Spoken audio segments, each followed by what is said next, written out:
In February 2024, Buckingham Palace released a statement that stopped the nation in its tracks. What was meant to be a routine update following a common medical procedure unraveled into a revelation that shook the very foundation of the monarchy. King Charles III had cancer. The announcement didn't come with royal fanfare or somber televised addresses.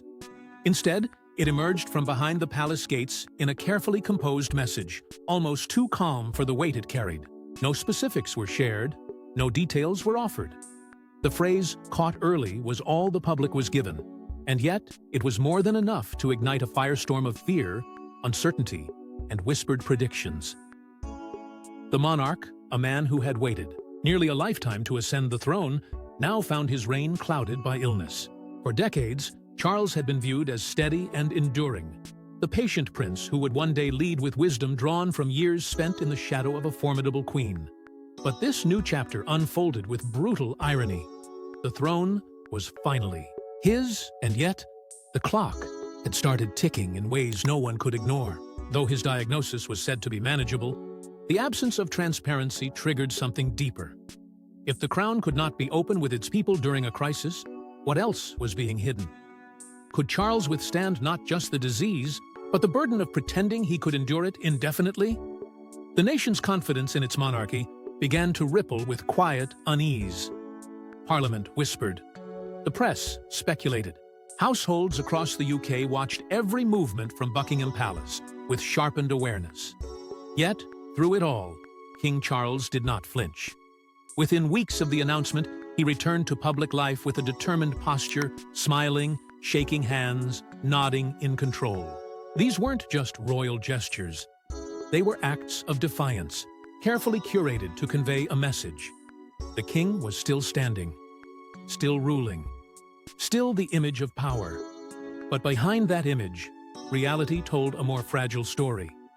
Inside the palace, contingency plans that had long been archived were quietly brought back to life. Teams rehearsed emergency scenarios. Advisors re-examined legal succession documents. Not because abdication was imminent, but because ignoring the possibility was no longer an option. And as these whispers turned into preparations, a cruel truth lingered in the background. After decades of waiting, King Charles might only serve for a fleeting moment in history, a monarch defined more by what he fought to hide than what he lived to achieve. But even as the king fought to appear unshaken, another royal battle was already underway, one that would redefine everything. And just when the public began to process one royal's illness, Catherine stepped forward, not with palace spin, but with raw honesty that shattered royal protocol and stunned the world into silence. In March 2024, while the nation was still reeling from the news of King Charles's cancer diagnosis, the Princess of Wales made a revelation so intimate, so deeply human, that it eclipsed the well-rehearsed dignity the monarchy had built for centuries. Her message came not in the form of a printed royal communique or a pre-approved interview. It came directly from her. A video, softly lit but unwavering in its purpose, where she addressed the nation not as a royal, but as a woman confronting her own mortality. With a steady voice, she spoke of her cancer diagnosis.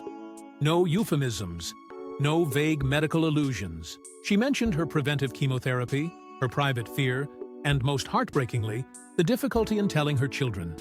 It was unprecedented not just for its content, but for its tone.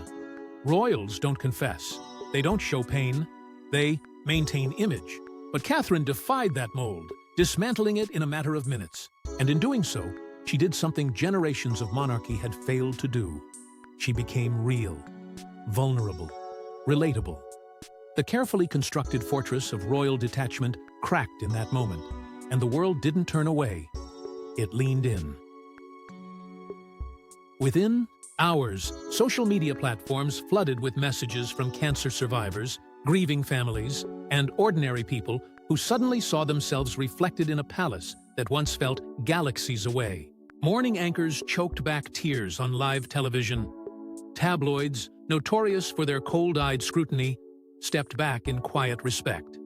Even hardened critics couldn't deny it. This was bravery in its purest form.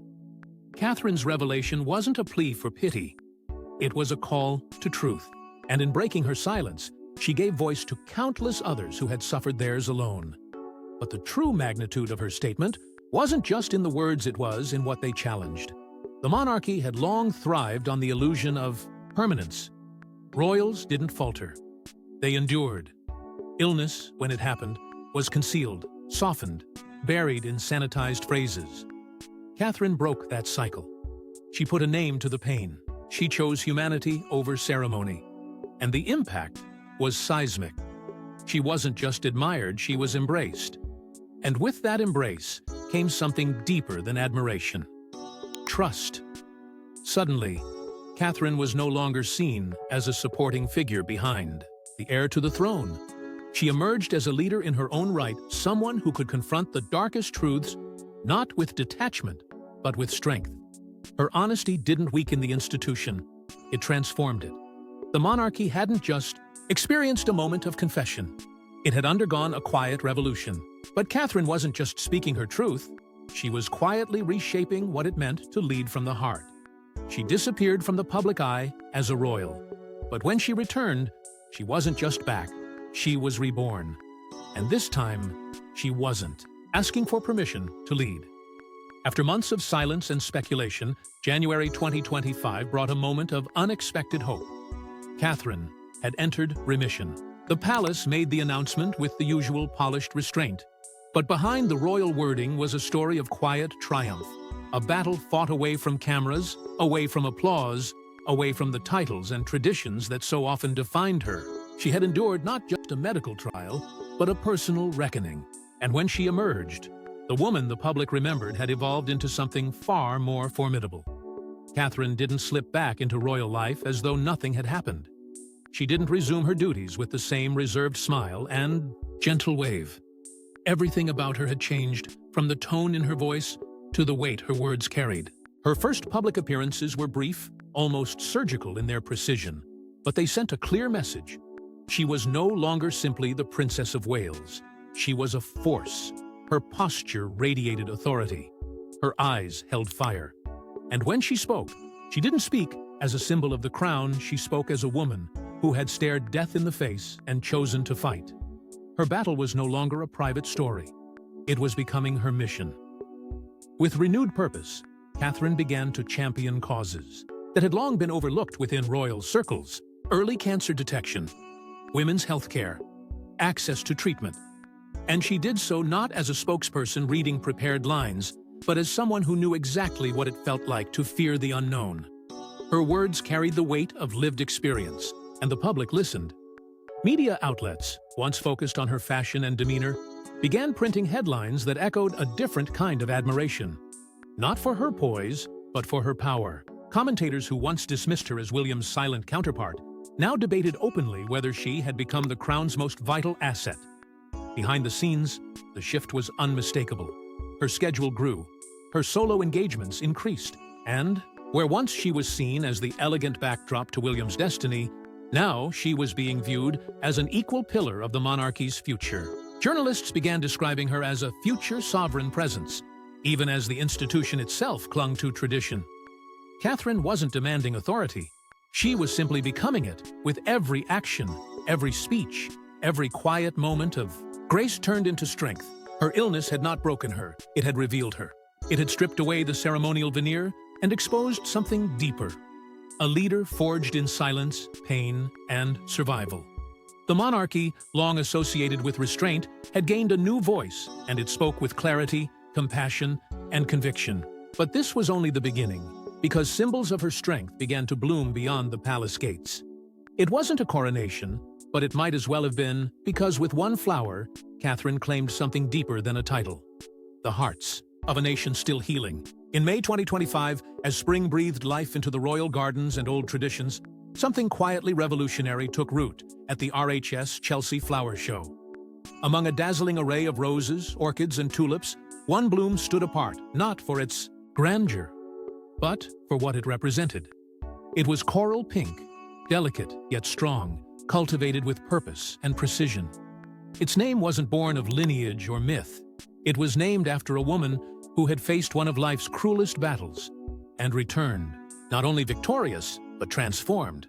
They called it Catherine's Rose. It wasn't just a tribute, it was a symbol. This wasn't the monarchy clinging to ceremony. This was the monarchy evolving, daring to make something living out of pain. The rose was carefully bred by Harkness roses, its fragrance soft with notes of Turkish delight, its petals shaped by resilience. And every purchase carried meaning beyond the garden. A portion of proceeds was pledged to the Royal Marsden Cancer Charity, the very institution that had once supported Catherine during her darkest days. This wasn't an ornamental gesture. It was personal. It was full circle.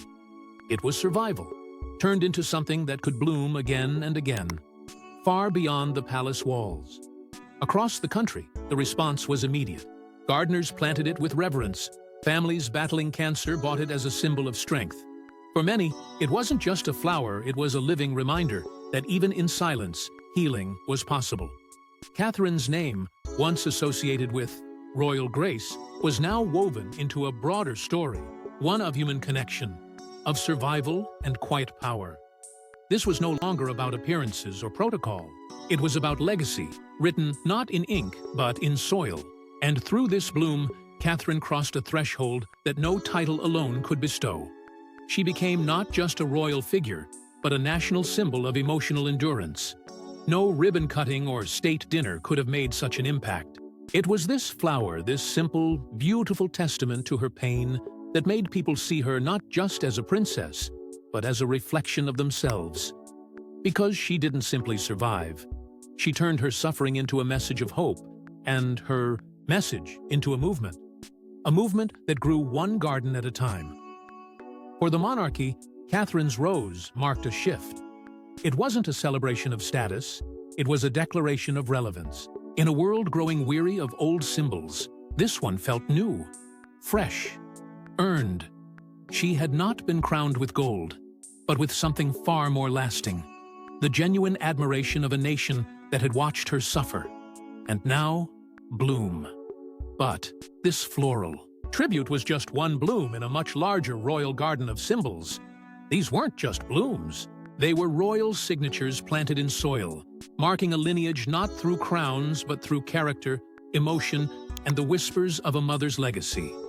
Long before Catherine's rose began to capture headlines and hearts, the seeds of this quiet, symbolic language had already been sown. The tradition was subtle, almost hidden in plain sight. Flowers named after royal children, each bloom chosen not merely for its beauty, but for what it silently represented. It was the kind of tribute that didn't demand attention, but offered something deeper. A glimpse into the soul of a family constantly under the microscope, yet yearning to be remembered for more than titles. It began with George. Born in 2013, he was the child who carried the weight of destiny from his very first breath. But alongside the national celebrations and endless photo ops, something more delicate was planted. The Georgie boy daffodil. Upright, bold, unwavering. In its golden resolve, it wasn't just a spring bloom, it was a promise, a silent marker of resilience and continuity. A symbol that beneath the heavy robes of future kingship, there was a child with roots firmly planted in the expectations of a nation. 2 years later, the arrival of Princess Charlotte brought with it a different kind of presence. Soft, serene, but no less powerful. Her flower, a gentle chrysanthemum in muted pink tones, reflected her role not as a leader in waiting, but as a quiet force of grace. Unlike her older brother's daffodil, Charlotte's bloom didn't stand tall in a crowd. It stood still, composed, observant. And yet, it drew attention in a way only true elegance can. In a family defined by formality, she was the gentle counterbalance, and the flower said it all. Then came Louis, the spirited youngest, whose energy seemed to defy every royal protocol he was expected to uphold. His flower? A violet climber, unpredictable, uncontained, and bursting with life. Clematis Prince Louis, they called it, and it quickly became a favorite among families and children who saw in him the kind of freedom rarely associated with royalty.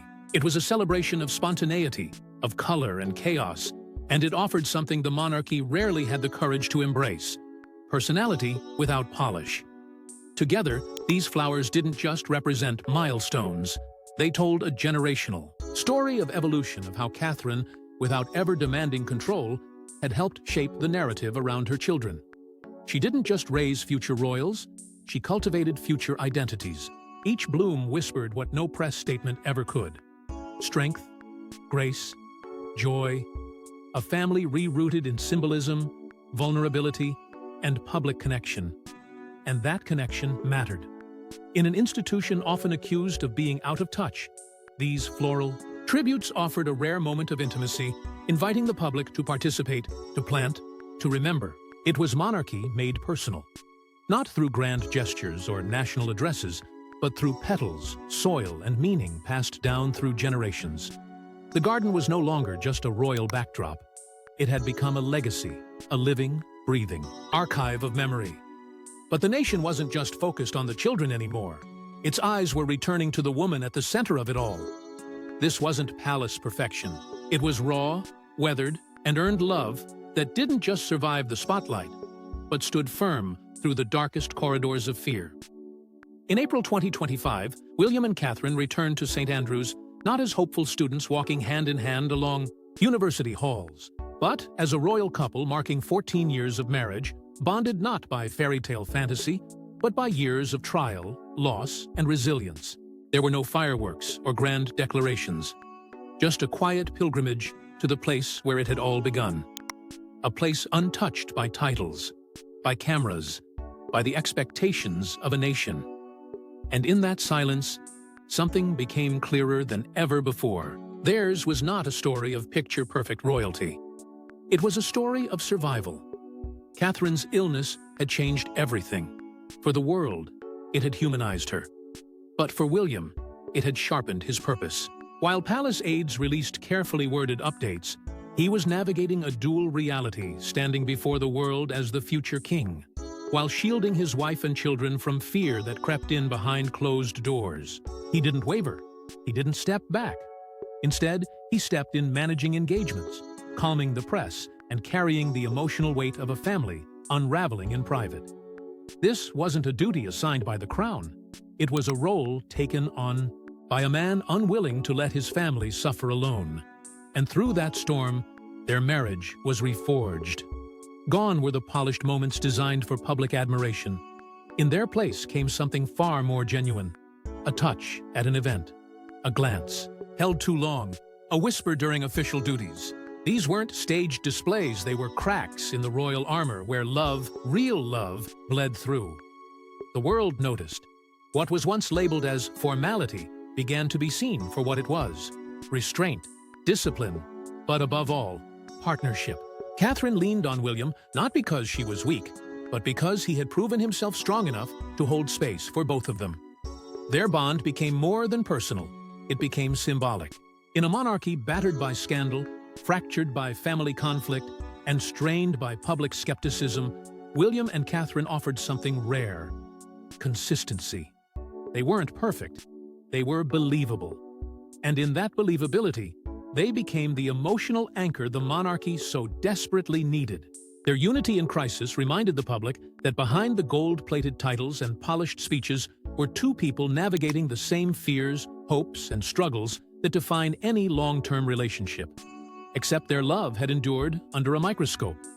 Now, as they stood together at the very place their story began, it was no longer just a return to their roots. It was a quiet declaration that they had earned their place not through privilege, but through pain. Not by being royal, but by being real. And the message was not lost on the public. Trust, once fragile and fading, began to regrow around them. Because while the headlines had often focused on scandal elsewhere, here was a love story unfolding not with drama, but with quiet power. But what started as love was evolving into something even more powerful, a joint claim to the future of the Ibid crown. They called her the next Diana for years, but now, Catherine wasn't echoing anyone. She was rewriting the royal playbook gracefully, quietly, and without compromise. At first, the comparisons were inevitable. The poised mannerisms, the quiet elegance, the piercing empathy, everything about Catherine seemed to reflect a faint silhouette of the late Princess of Wales. But what began as resemblance evolved into something far more significant.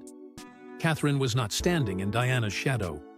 She was building something of her own brick by brick, word by word, and heart by heart. It wasn't just that she reminded people of Diana. It was that, like Diana, she made people feel seen. During public engagements, Catherine no longer just visited charities, she championed them. No longer just smiled for photos, she listened deeply, attentively. When she spoke about mental health, early childhood, or cancer awareness, there was no sense of obligation. There was ownership. And that ownership, born from lived experience, transformed her from figurehead to force. Her speeches carried a new weight. They weren't polished performances. They were personal missions delivered with restrained emotion and undeniable urgency. You could feel her truth between every pause, every measured sentence. She wasn't reciting someone else's pain. She was sharing her own. And the public noticed. Especially the younger generations, those who had once been disengaged from royal tradition, now found themselves drawn to a woman who spoke less like a monarch and more like a survivor. Catherine didn't need the crown to gain influence. She was earning it through something far more powerful: credibility. Not the kind that came from bloodline or protocol, but the kind that came from having lived through fire and returned bearing water. She didn't chase the spotlight, but when it found her, she stood in it with purpose. Slowly, the monarchy began to change around her. Not because she demanded it, but because she made change feel inevitable. The institution had long been criticized for being out of touch, too ceremonial, too silent. Catherine gave it a voice soft at first, but firm in its conviction, one that didn't shout or rebel, but redefined power through presence. Her touch became the bridge between tradition and relevance. And it was through that bridge that thousands crossed over to see the royal family differently. To believe, even for a moment, that the crown could evolve. It was never about replacing Diana. It was about honoring her spirit and evolving her legacy. Catherine walked that fine line with a reverence few could sustain. She didn't try to replicate the magic. She created her own. With empathy as her compass and resilience as her weapon, she offered the world a new kind of royal one that led, not from above, but among. And as her influence grew, so did quiet movements behind palace doors where the real shift in power was beginning. While the king smiled for cameras, a different story played out behind gilded doors where documents were dusted off, roles quietly reassigned, and Catherine's shadow grew longer than anyone expected. Outwardly, the monarchy projected calm, but internally, the system was shifting. There was no dramatic announcement, no ringing of royal bells, just a steady tightening of the machinery, a bureaucracy steeped in centuries of tradition now preparing for a handover no one dared say aloud. Not because the king had stepped down, but because it had become clear.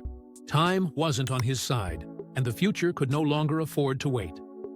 Behind palace walls, succession protocols normally reserved for sudden deaths or abdications were being quietly revisited. Legal teams combed through estates. Advisors reviewed constitutional procedures. Military briefings, typically reserved for reigning monarchs, were being shared with William. There was no declaration of urgency, but the EU momentum was undeniable. It was as if the monarchy, in its own slow and careful way, was rehearsing a future that had once seemed decades away, but now hovered just over the horizon. William and Catherine's public presence began to swell not by coincidence, but by design. The royal calendar was quietly rebalanced. Engagements once handled by senior royals were redirected. Catherine, in particular, took on more solo appearances, many of which held unexpected symbolic weight. She wasn't just smiling for crowds or cutting ceremonial ribbons. She was stepping into spaces historically reserved for monarchs. Briefings, strategic meetings, representing the crown abroad. Each appearance spoke volumes, but said nothing explicitly. The firm didn't need to say it. Their actions whispered it loud enough. Public sentiment began to catch on. Polls showed a rising preference for an early transition. The people weren't rejecting Charles, they were rallying around the clarity of William and Catherine's image. Youthful, steady, compassionate, they represented not just the future, but the kind of stability people were craving now. Editorials began framing the couple not as heirs apparent, but as leaders in waiting. And in time, that shifted again from waiting to already ruling in spirit. Even international headlines began to pivot. Coverage no longer revolved solely around Charles's condition, but around the readiness of his successors. It was a transition that wasn't official, but felt inevitable. The crown hadn't moved, but its weight had begun to redistribute, slowly, strategically. And Catherine, with every dignified appearance, every carefully chosen word, emerged as the new face of the monarchy, not by inheritance, but by influence. This wasn't a coup. It was a quiet calibration, a realignment of power, not with swords or proclamations, but with poise, preparation, and presence. And as the royal engine moved behind the scenes, inching closer toward an unspoken reality, something even more unexpected unfolded. Not a formal decree, not a televised message, but a private encounter, one that would send ripples through everything. The monarchy thought it knew. And then came the moment no one expected, an unscheduled lunch that changed everything. There was no crown passed, no announcement made, just a table, a monarch, and the one woman he trusted to carry the burden he could no longer bear. It wasn't televised, it wasn't recorded, it wasn't even confirmed in any official statement. But those who knew, knew. Inside Buckingham Palace, behind doors sealed from the weight of public scrutiny, King Charles requested a private audience with his daughter-in-law. No aides, no notes. Just the king and Catherine, two figures shaped by very different journeys, now aligned by one inescapable truth. The future could not wait forever. For months, Charles had watched the shifting tides. He had seen Catherine rise from patient to powerhouse, from princess to public anchor. He had seen the way crowds responded to her not with polite admiration, but with something deeper, faith. He had heard the press describe her as the monarchy's emotional compass, witnessed her carry out duties with a precision and compassion that didn't just honor tradition, it modernized it. And though he never said it aloud, the writing was already there. The monarchy's survival no longer rested on his shoulders. It had quietly begun to lean on hers. What passed between them in that room may never be fully known. Some say it was a conversation about the pressures she would soon inherit. Others believe it was an intimate acknowledgement, a passing of trust, not bound by legal procedure, but by legacy. What's certain is that when Catherine walked out of that room, everything began to move faster. Her schedule swelled, her solo engagements became more pointed, more public. Royal communications began referring to her not just as the Princess of Wales, but as a leader in her own right. And just like that, the balance of power shifted not through ceremony, but through presence. The British public felt it before it was ever spoken. They saw how seamlessly Catherine stepped into roles previously held only by sovereigns. They saw how even when Charles appeared at events, it was Catherine who commanded the emotional spotlight. Polls didn't just reflect admiration, they revealed a new truth. The people no longer hoped she would one day be queen. They had begun to see her as one already. It wasn't about titles anymore. It wasn't even about succession. It was about stewardship, who could carry the soul of the monarchy into the next generation without fracturing it under modern pressure. And Catherine, with her calm resilience and quiet dominance, had become that answer. She had proven that power doesn't always need to be declared. Sometimes it only needs to be recognized. Royal insiders have since whispered that this lunch was the moment everything changed, that it was Charles's final act of foresight, not written into law, but woven into the foundation of the institution itself. And maybe that's why it mattered more than any formal ceremony ever could. Because Catherine didn't rise through force. She rose because she became undeniable. She didn't claim power. She became it. Not with a crown, but with courage.